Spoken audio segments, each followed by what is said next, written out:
So ഇന്ന് നമ്മൾ പഠിക്കാൻ പോകുന്ന ടോപ്പിക്കിൻ്റെ പേരാണ് moving coil galvanometer. So galvanometer എന്ന് പറയുന്നത് ഒരു ഡിവൈസാണ്.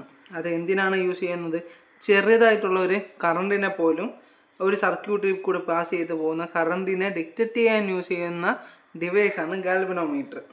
ഓക്കെ, എന്നിട്ട് അതിൻ്റെ ഡയറക്ഷന് നമുക്ക് ഈ ഒരു ഗാൽവനോമീറ്റർ തരും നമുക്ക്. പക്ഷേ ഇതിൻ്റെ ആക്യുറസി വളരെ കുറവായിരിക്കും. സോ ബെറ്റർ ആക്യുറൻസി ഉള്ളതാണ് അമ്മീറ്റർ.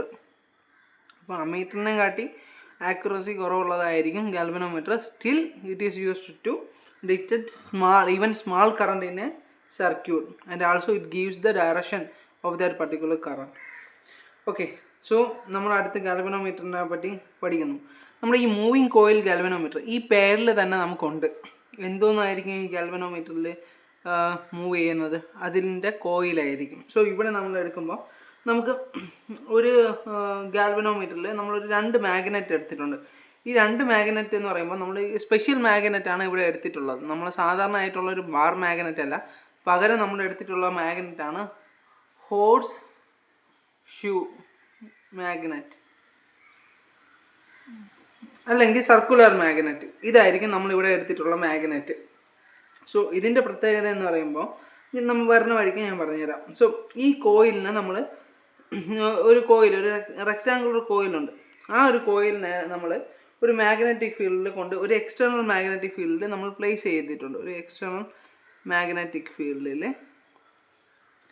നമ്മൾ പ്ലേസ് ചെയ്ത് വെച്ചിരിക്കുന്നു എന്ന് സപ്പോസ് ചെയ്യുക. സോ ഈ ഒരു ലൂപ്പിൽ കൂടി നമ്മൾ കറണ്ട് പാസ് ചെയ്ത് പോയാൽ നമ്മളൊരു ലൂപ്പ്, ഒരു റെക്റ്റാങ്കുലർ ലൂപ്പ് അല്ലെങ്കിൽ ഒരു കോയിൽ നമ്മൾ എടുത്തിട്ടുണ്ട്. ആ കോയിൽ നമ്മൾ വെച്ചിരിക്കുന്ന ഒരു എക്സ്റ്റേണൽ മാഗ്നറ്റിക് ഫീൽഡാണ്. എന്നിട്ട് ഈ മാഗ്നറ്റിക് ഫീൽഡ് വെച്ചിരിക്കുമ്പോൾ ഈ കോയിലിൽ കൂടി നമ്മളൊരു കറണ്ട് പാസ് ചെയ്ത് വിടുകയാണ്. ഈ കറണ്ട് പാസ് ചെയ്ത് പോകുമ്പോൾ അതെന്ത് ചെയ്യും?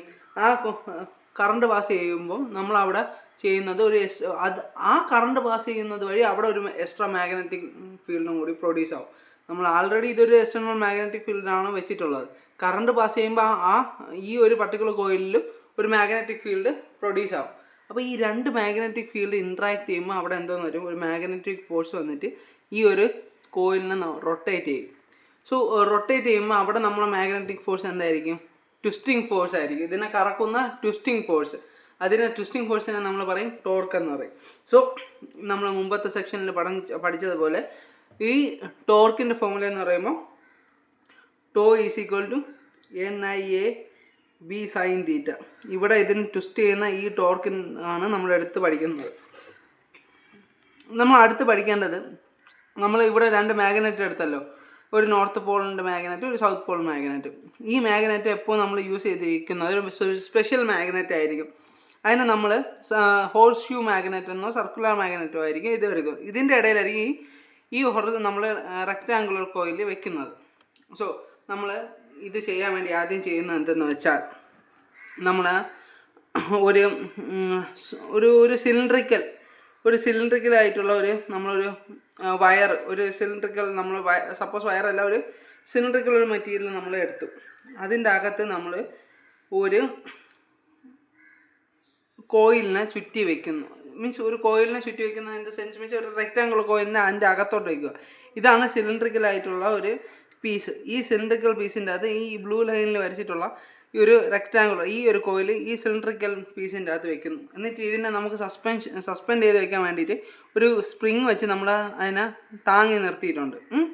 ഓക്കെ, അപ്പോൾ ഈ സ്പ്രിങ്ങിൻ്റെ ഇങ്ങറ്റത്ത് നമുക്കൊരു ഒരു സിലിണ്ടറിക്കൽ പീസുണ്ട്, അതിൻ്റെ അകത്ത് റെക്റ്റാങ്കുലർ നമ്മുടെ കോയിലും ഉണ്ട്. എന്നിട്ട് ഈ നമ്മൾ എടുത്തിട്ടുള്ള ഈ കോയിലുണ്ടല്ലോ, അതെന്തോന്ന് മെറ്റീരിയലായിരിക്കും യൂസ് ചെയ്യുന്നത്? അത് യൂസ് ചെയ്യുന്ന മെറ്റീരിയലായിരിക്കും സോഫ്റ്റ് അയൺ. ഈ പീസ് സോഫ്റ്റ് അയൺ മെറ്റീരിയൽ വെച്ചായിരിക്കും ഉണ്ടാക്കിയിട്ടുള്ളത്. സോഫ്റ്റ് അയൺ എന്തുകൊണ്ടാണ് സോഫ്റ്റ് അയൺ എടുക്കാൻ കാരണം എന്ന് വെച്ചാൽ, ഇത് നല്ലൊരു മാഗ്നറ്റിക് മെറ്റീരിയലാണ്. അത് കാരണം നമ്മൾ ഈ മാഗ്നറ്റിക് ഫീൽഡ് വയ്ക്കുമ്പം അത് പെട്ടെന്ന് മാഗ്നറ്റൈസ്ഡ് ആയിട്ട് അത് സ്ട്രോങ് മാഗ്നറ്റിക് ഫീൽഡ് പ്രൊഡ്യൂസ് ചെയ്യും. ഇത് പ്രൊഡ്യൂസ് ചെയ്യുന്ന മാഗ്നറ്റിക് ഫീൽഡ് എങ്ങനത്തെ മാഗ്നറ്റിക് ഫീൽഡ് ആയിരിക്കും? റേഡിയൽ മാഗ്നറ്റിക് ഫീൽഡ് ആയിരിക്കും. ഓക്കെ, അപ്പം റേഡിയലായിട്ടുള്ള സ്ട്രോങ് മാഗ്നറ്റിക് ഫീൽഡ് കിട്ടാൻ വേണ്ടിയിട്ടാണ് നമ്മളിവിടെ എന്തോന്ന് യൂസ് ചെയ്തിട്ടുള്ളത്? നമ്മുടെ സോഫ്റ്റ് അയൺ നമ്മൾ യൂസ് ചെയ്തിട്ടുള്ളത്. ഓക്കെ, സോ അത് നമ്മൾ ചെയ്തിട്ടുണ്ട്, സസ്പെൻഡ് ചെയ്തിട്ടുണ്ട്. ഇനി അടുത്ത സെക്ഷനിലോട്ട് പോകും. നമ്മൾ താണ്ട ഡയറക്ഷൻ ഓഫ് മാഗ്നറ്റിക് ഫീൽഡ് നമുക്ക് കണ്ടുപിടിക്കണം. അത് എപ്പോഴും നോർത്ത് പോളിൽ നിന്ന് സൗത്ത് പോളിലോട്ടായിരിക്കും. കാര്യം നമ്മളിതാ ഇവിടെ പറഞ്ഞതുപോലെ മാഗ്നറ്റിക് ഫീൽഡിൻ്റെ ഡയറക്ഷൻ എപ്പോഴും ഒരു മാഗ്നറ്റിൻ്റെ നോർത്ത് പോളിൽ നിന്ന് വേറൊരു സൗത്ത് പോളിലോട്ടായിരിക്കും. നമ്മൾ റേഡിയൽ മാഗ്നറ്റിക് ഫീൽഡ് എന്ന് പറയുമ്പോൾ സെൻട്രൽ സപ്പോസ് ഇത് നമ്മുടെ ഒരു മാഗ്നറ്റാണ്, 2 മാഗ്നറ്റാണ്. സെൻട്രലിൽ കൂടി നമ്മളൊരു മാഗ്നറ്റിക് ഫീൽഡ് പോയി. റേഡിയൽ എന്ന് പറയുമ്പോൾ സെൻറ്ററിൻ്റെ അടുത്തുകൂടി പോകുന്ന ഇങ്ങനത്തെ ചെറിയൊരു കർവുള്ള സെൻറ്ററിൻ്റെ അടുത്തുകൂടി പോകുന്ന ഈ ഒരു പാത്തിനാണ് നമ്മൾ എന്തെന്ന് magnetic force, radial magnetic force എന്ന് പറയുന്നത്. സോ ഇങ്ങനത്തെ മാഗ്നറ്റിക് ഫീൽഡ് പ്രൊഡ്യൂസ് ചെയ്യാൻ വേണ്ടിയിട്ടായിരിക്കും നമ്മൾ സോഫ്റ്റ് അയൺ കോർ നമ്മൾ കോയിലിൽ എടുക്കുന്നത്. സോഫ്റ്റ് അയൺ ആയിരിക്കും അതിൻ്റെ മെറ്റീരിയൽ. നമ്മൾ magnetic field radial magnetic field ആയിരിക്കും. സോ ഇതിൻ്റെ പ്രത്യേകത എന്ന് പറയുമ്പം നമ്മുടെ ഇത് വളരെ ക്ലോസ് ടു ഈച്ച് അതറാണ്. അത് കാരണം അതിൻ്റെ സ്ട്രെങ്ത് എന്ന് പറയുമ്പോൾ വളരെ കൂടുതലായിരിക്കും. ഇപ്പോൾ നമ്മൾ ചുള്ളിക്കമ്പ് ഒരു കമ്പിന് വരെ പല പല സ്ഥലത്ത് കമ്പ് വയ്ക്കണമെങ്കിൽ ഒരുമിച്ച് വെച്ചാൽ അതിനെ ഓടിക്കാൻ നമുക്ക് പാടായിരിക്കും. ഒന്നൊന്നായിട്ട് ഓടിക്കണമെങ്കിൽ ഒരുമിച്ച് ഇരിക്കുമ്പോൾ കൂടുതൽ സ്ട്രെങ്ത് ആയിരിക്കും. അതുപോലെയാണ് ഈ കേസിൽ ഇതിൻ്റെ സെൻറ്ററിൻ്റെ അടുത്തോട്ട് എല്ലാ മാഗ്നറ്റിക് ഫീൽഡും അടുത്തടുത്തിരിക്കുന്നത് കാരണം ഇത് സ്ട്രോങ് മാഗ്നറ്റിക് ഫീൽഡ് ആയിരിക്കും ഈ സർഫസിൽ ഉണ്ടാകുന്നത്. ഓക്കെ, നമുക്ക് അടുത്ത് ഇക്വേഷനിലോട്ട് പോകാം. നമുക്ക് tau is equal to NIAB sin theta, ഈ ഫോമുല നമ്മൾ നേരത്തെ പറഞ്ഞ ടോർക്കിൻ്റെ ഫോമുല. ഓക്കെ, അപ്പോൾ നമ്മൾ ഫിഗർ വെച്ചിട്ട് പഠിക്കാം. ഈ ഒരു സംഭവത്തിൽ നമ്മൾ കറണ്ട് പാസ് ചെയ്യുമ്പം ഇത് ഒരു മാഗ്നറ്റിക് ഫീൽഡ് പ്രൊഡ്യൂസ് ചെയ്ത് മാഗ്നറ്റിക് ഫോഴ്സ് വന്നിട്ട് ഈ മാഗ്നറ്റിക് ഫോഴ്സ് ഇതിനെ കറക്കും, ട്വിസ്റ്റ് ചെയ്യും. അപ്പോൾ അവിടെ വരുന്ന ടോർക്ക് കാരണം ഇത് കറങ്ങും. സോ ഇത് കറങ്ങുമ്പോൾ നമ്മൾ ഇങ്ങറ്റത്ത് എന്താണ് ഘടിപ്പിച്ചിട്ടുള്ളത്? ഇങ്ങറ്റത്ത് നമ്മളൊരു സ്പ്രിങ് ആണ് വെച്ചിട്ടുള്ളത്. അപ്പോൾ സ്പ്രിങ് ഇങ്ങനെ കൺസിഡർ ചെയ്തിട്ട് ഇതാണ് സ്പ്രിങ് എന്ന് വെച്ചാൽ ഇത് വെച്ചിട്ട് ഇതിങ്ങനെ ഈ ഒരു റെക്ടാങ്കിൾ ഇതിങ്ങനെ തിരിയാണ്. ഇതാണ് റെക്ടാങ്കുലർ കോയിൽ. സപ്പോസ് ഇതാണ് റെക്ടാങ്കുലർ കോയിൽ. ഇത് സ്പ്രിങ് ഇതിൻ്റെ അറ്റത്ത് വെച്ചിട്ടുണ്ട്. അപ്പോൾ ഇങ്ങനെയുള്ളൊരു കോയിൽ ഇങ്ങനെ റൊട്ടേറ്റ് ചെയ്യുകയാണ്. റൊട്ടേറ്റ് ചെയ്യുമ്പോൾ ഈ സ്പ്രിങ് അവിടെ വലിയാണ്. അപ്പോൾ ഈ സ്പ്രിങ്ങിന് തിരിച്ച് നോർമൽ പൊസിഷനിലാക്കാൻ ആ സ്പ്രിങ് തിരിച്ചൊരു ഫോഴ്സ് വീണ്ടും ഒരു ഓപ്പോസിറ്റ് സെയിം മാഗ്നിറ്റ്യൂഡിലുള്ള ഒരു ടോർക്ക് കൊടുക്കും. അതിനെ നമ്മൾ ആ സ്പ്രിങ് പ്രൊഡ്യൂസ് ചെയ്യുന്ന ടോർക്കിനെയാണ് നമ്മൾ എന്തോന്ന് പറയും? Spring torque. ഇതിനെ ഡിഫ്ലക്ഷൻസിൽ നിന്ന് മാറ്റി നോർമലാക്കാൻ വേണ്ടി ഒരു സ്പ്രിങ് തിരിച്ചു കൊടുക്കുന്ന ടോർക്കിനെയാണ് നമ്മൾ എന്തോന്ന് പറയും? സ്പ്രിങ് ടോർക്ക് അപ്ലൈ ചെയ്യും. അപ്പോഴേ അത് നോർമൽ പൊസിഷനിൽ വരത്തുള്ളൂ.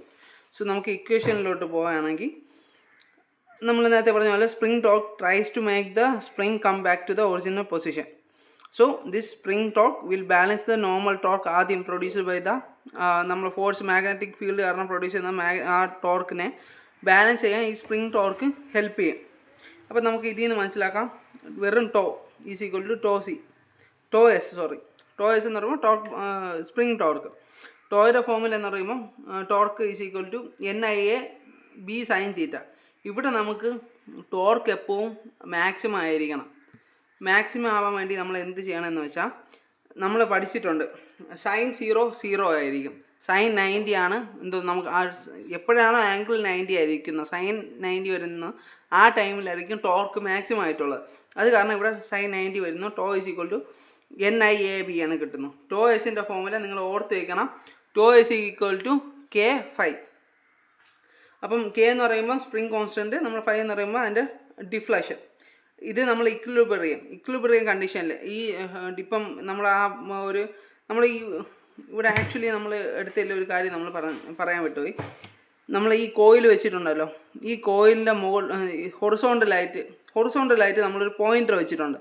നമ്മളൊരു മാഗ്നറ്റിക് ഫോഴ്സ് അല്ലെങ്കിൽ മാഗ്നറ്റിക് ഫീൽഡ് കാരണം അവിടെ മാഗ്നറ്റിക് ഫോഴ്സ് വന്ന് ഇത് റൊട്ടേറ്റ് ചെയ്യുമല്ലോ കറണ്ട് പാസ് ചെയ്യുമ്പോൾ. ആ കറണ്ട് പാസ് ചെയ്യുമ്പോൾ ഇത് ഡിഫ്ലക്റ്റ് ചെയ്യും, ഈ പോയിൻ്റ് ഡിഫ്ലക്റ്റ് ചെയ്യും. അത് കാരണം എത്ര കറണ്ടാണ് പാസ് ചെയ്തത് അത്രയും അത് ഡിഫ്ലക്റ്റ് ചെയ്ത് അതിൻ്റെ വാല്യൂ കാണിക്കും.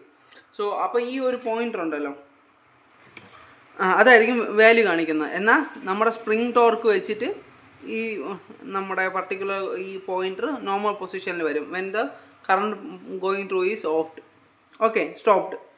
സോ അപ്പം അതാണ് ഇക്വിലിബ്രിയം കണ്ടീഷൻ. ആ കണ്ടീഷനിൽ tau is equal to tau S വരും. ടോ എസിൻ്റെ ഫോമുല K∅. അതിൽ നിന്ന് ഇക്വിലിബ്രിയം കേസിൽ tau phi is equal to NIAB.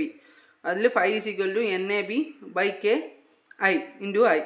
NAB by K എന്ന് പറയുന്നത് കോൺസ്റ്റൻറ്റ് നമ്മുടെ ഒരു കോൺസ്റ്റൻ്റ് ആണ്, പ്രൊപ്പോർഷണാലിറ്റി ആണ്. അപ്പം phi is directly proportional to I എന്ന് വരും.